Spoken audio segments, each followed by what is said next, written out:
এটা আমরা সেন্ট্রাল গভর্নমেন্টকে ইতিমধ্যেই জানিয়েছি যে ইন্দো ভুটান একটা চুক্তি করে যে রিভার কমিশন আছে সেখানে আমাদের রিপ্রেজেন্টেটিভ থাকার দরকার আছে।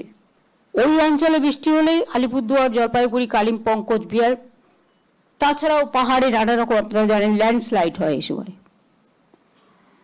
আর তাছাড়া ভুটানে অবস্থিত বাঁধগুলো থেকে হঠাৎ করে জল ছেড়ে দিলে আলিপুরদুয়ার এবং জলপাইগুড়ি বন্যায় ভেসে যায়। তবু তো অনেকগুলো বাঁধ মেরামতি, সংস্কার, অনেক কিছু করা হয়েছে। আগে বন্যা নিয়ন্ত্রণ এবং গঙ্গা ভাঙন এই দুটো সেন্ট্রাল গভর্নমেন্টের হাতে ছিল, এখনো আছে, কিন্তু গত 14 বছর 15 বছর ধরে আমরা কিন্তু কোনো পয়সা পাইনি। এমনকি বন্যা হলেও বন্যার ত্রাণে আসামও টাকা পায়, কিন্তু আমরা পাই না। যাই হোক, বেশি কথা বলতে গেলে তিক্ততা বাড়বে, আমি আর তিক্ততার কথা বলতে চাই না। সিকিম, ভুটানে কিন্তু ইতিমধ্যেই বর্ষা হচ্ছে, ফলে আপনাদের একটু সতর্ক থাকতে হবে, বন্যার সময় মানুষের পাশে দাঁড়াতে হবে।